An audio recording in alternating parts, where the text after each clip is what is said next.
경기가 끝난 뒤 기자회견장에 앉은 콜로라도 감독은 손흥민이라는 이름이 나오자 잠깐 말을 골랐습니다. 그럴 만한 이유가 있습니다. 이 사람은 8살에 토트넘 유스에 들어가 20살까지 그곳에서 자랐고, 손흥민이 토트넘에서 보낸 마지막 시기를 같은 벤치에서 함께한 코치입니다. 콜로라도 감독직을 받아들이기 전 그가 남긴 말의 요지는 이렇습니다. 제가 소니한테 직접 물어봤어요. 그리고 오늘 그 사람은 반대편 벤치에 앉아 있었습니다. 한 선수를 가장 오래 지켜본 사람이 왜 그 자리에 앉게 됐고, 오늘을 위해 무엇을 준비했고, 회견장에서 무슨 말을 남겼는지 순서대로 짚어보겠습니다. 경기가 끝난 뒤의 회견장은 대체로 비슷한 풍경입니다. 카메라 몇 대가 서 있고, 책상 위에 물 한 병이 놓여 있고, 감독이 앉으면 질문이 시작됩니다. 그날도 다르지 않았습니다. 다만 그 자리에 앉은 사람의 이름이 한국 팬들에게는 낯설었습니다. 콜로라도 래피즈의 2026년 신임 감독 매트 웰스입니다. 나이는 37살, MLS, 그러니까 미국과 캐나다의 프로축구 리그 전체에서 세 번째로 젊은 감독입니다. 선임된 건 2025년 12월, 크리스 아마스 감독의 후임 자리였습니다.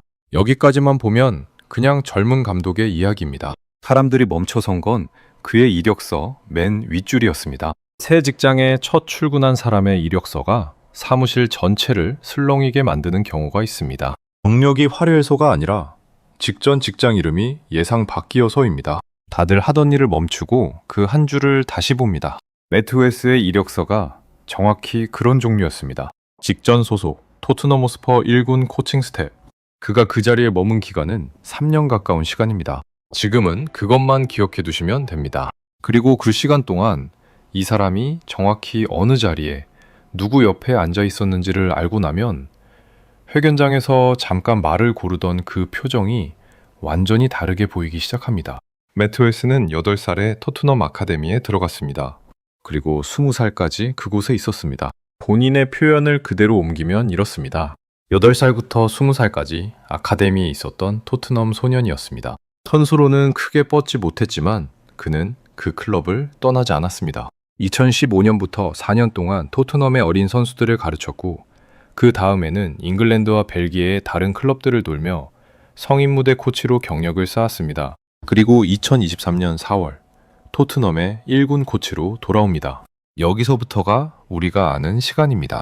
유스 지도자 시절에는 마우리시오 포체티노가 1군을 이끌고 있었고, 1군으로 돌아온 뒤에는 안지 포스테코글루와 토마스 프랑크 아래서 일했습니다. 손흥민이 토트넘에서 보낸 마지막 국면을 이 사람은 벤치 안쪽에서 통째로 지켜본 셈입니다. 여기서 관계가 한 칸 더 올라갑니다. 웰스는 단순한 코치가 아니었습니다. 포스테코글루 체제에서 그의 직함은 수석 코치. 감독 바로 옆에서 훈련을 짜고 상대를 분석하는 자리였습니다. 그리고 그 체제에서 팀은 유로파리그 우승을 합니다. 손흥민이 토트넘에서 들어올린 마지막 트로피였습니다. 우승 사진이라는 건 묘한 물건입니다. 앞줄에는 트로피를 든 주장이 있고 가장자리에는 스태프들이 서 있습니다. 나중에 사람들이 확대해 보는 건 앞줄 뿐입니다. 하지만 같은 밤을 가장자리에서 겪은 사람에게도 그 밤은 인생의 한 장면입니다.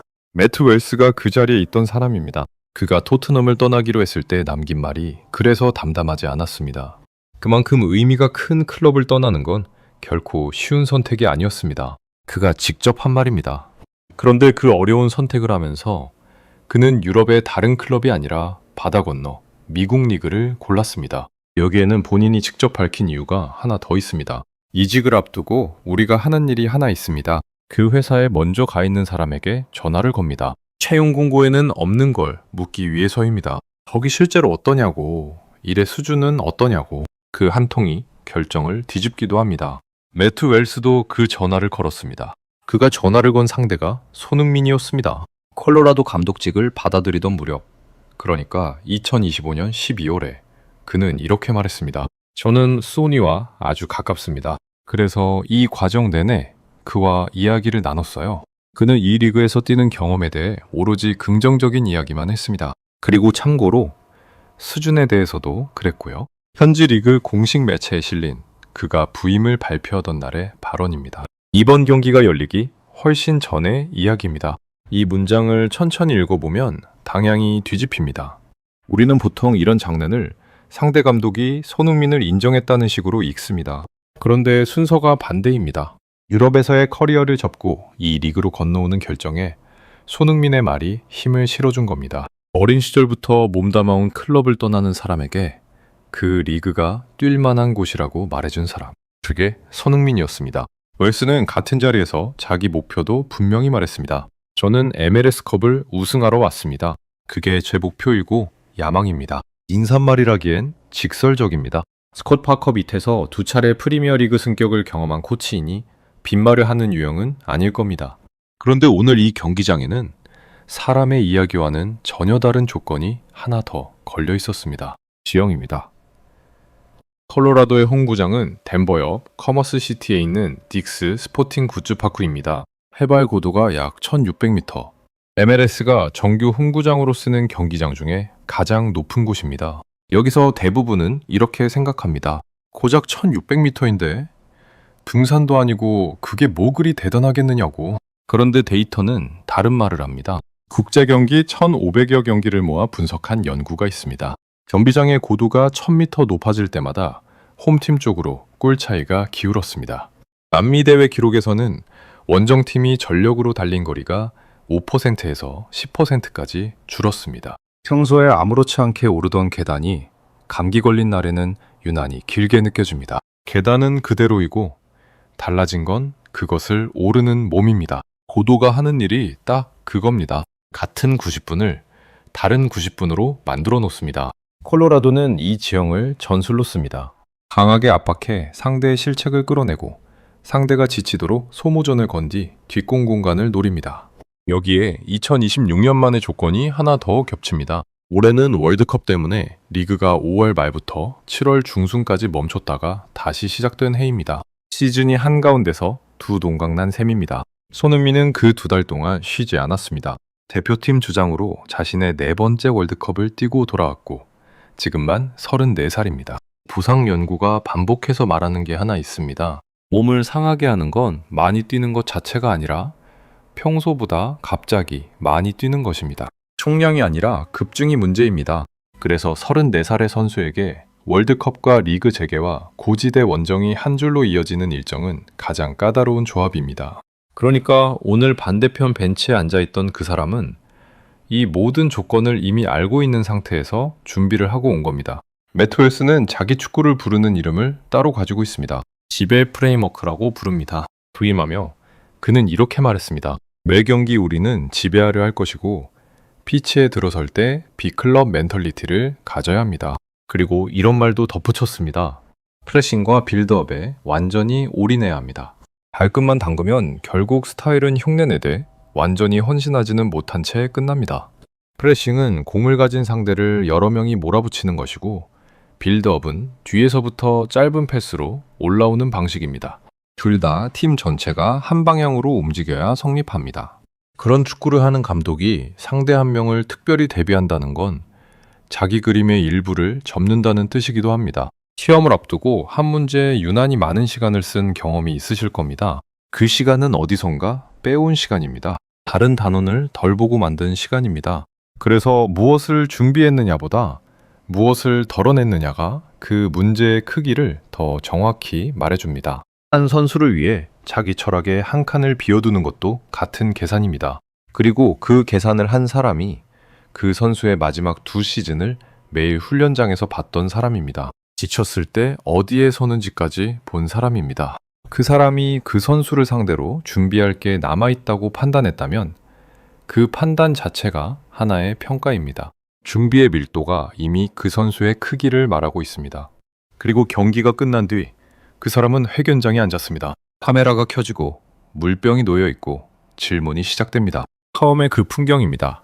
다만 이제는 그 자리에 앉은 사람이 누구인지 압니다. 첫 질문은 예상 가능한 것이었습니다. 손흥민을 어떻게 봤느냐는 질문이었습니다. 웰스 감독은 잠깐 웃었습니다. 그리고 이렇게 답했습니다. 저는 그 선수를 거의 3년 동안 매일 봤습니다. 훈련장에서, 라커룸에서, 버스 안에서요. 그런데 오늘 반대편 벤치에서 보니까 전혀 다른 사람처럼 보이더군요. 같은 선수를 다른 자리에서 본다는 게 이런 거구나 싶었습니다. 두 번째 질문은 준비에 관한 것이었습니다. 그를 막기 위해 무엇을 준비했느냐는 물음이었습니다. 여기서 웰스는 조금 더 솔직해졌습니다. 저는 불임하면서 우리가 매 경기를 지배할 거라고 말했습니다. 그 말을 지키고 싶습니다. 그런데 오늘은 그 원칙에서 한 칸을 양보했습니다. 한 선수 때문에 계획의 일부를 바꿨습니다. 감독이 그런 결정을 내려야 하는 상대는 리그에 많지 않습니다. 세 번째 질문에서 그의 말투가 바뀌었습니다. 옛 제자를 상대하는 기분이 어땠느냐는 조금은 사적인 질문이었습니다. 경기 전에 인사를 나눴습니다. 먼저 다가와서 제 가족 안부부터 묻더군요. 그 사람은 늘 그런 식입니다. 그리고 이 이야기는 꼭 하고 싶은데 만 34살이 그렇게 뛰는 건 재능의 문제가 아닙니다. 태도의 문제입니다. 저는 그걸 3년 가까이 옆에서 봤습니다. 하루도 빠짐없이요. 마지막으로 그는 묻지 않은 말을 하나 덧붙였습니다. 제가 이 리그에 온 이유 중 하나가 그 선수였다는 건 다들 아실 겁니다. 오늘 그 판단이 틀리지 않았다는 걸 확인했습니다. 현지 취재진 사이에서 이 대목이 특히 회자됐습니다. 상대 선수에 대한 상투적인 예우는 해견장의 기본 문법입니다. 그런데 이날의 문장들은 예우의 문법이 아니었습니다. 그 시간을 옆에서 보낸 사람이 아니면 나올 수 없는 종류의 구체성이 있었습니다. 손흥민의 마지막 두 시즌을 매일 곁에서 봤던 사람, 이 리그로 건너올지 고민하며 그에게 전화를 걸었던 사람, 그리고 오늘 그를 상대할 준비를 하고 온 사람, 세 개의 자리가 한 사람 안에 겹쳐 있습니다. 그러니 그 이름이 나왔을 때 잠깐 말을 고른 것도 이상한 일은 아닙니다. 어느 자리에서 대답해야 할지 고르는 시간이었을 겁니다. 우리는 보통 한 선수의 크기를 상대가 얼마나 흔들렸는지로 잽니다. 그런데 이번에 그 크기를 가장 정확히 말해준 건 그를 이기려던 사람이 아니라 그를 가장 오래 지켜본 사람이었습니다. 그리고 그 크기를 앞으로도 지키는 건 실력이 아니라 관리입니다.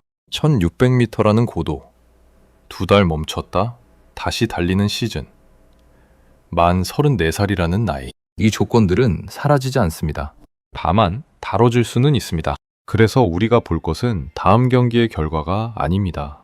출전 시간이 어떻게 조절되는지, 원정 사이의 회복이 어떻게 배치되는지, 갑자기 많이 뛰는 구간이 만들어지지는 않는지, 그것이 앞으로의 몇 년을 결정합니다. 오래 보고 싶은 마음이 있다면 지켜봐야 할 숫자는 그쪽입니다.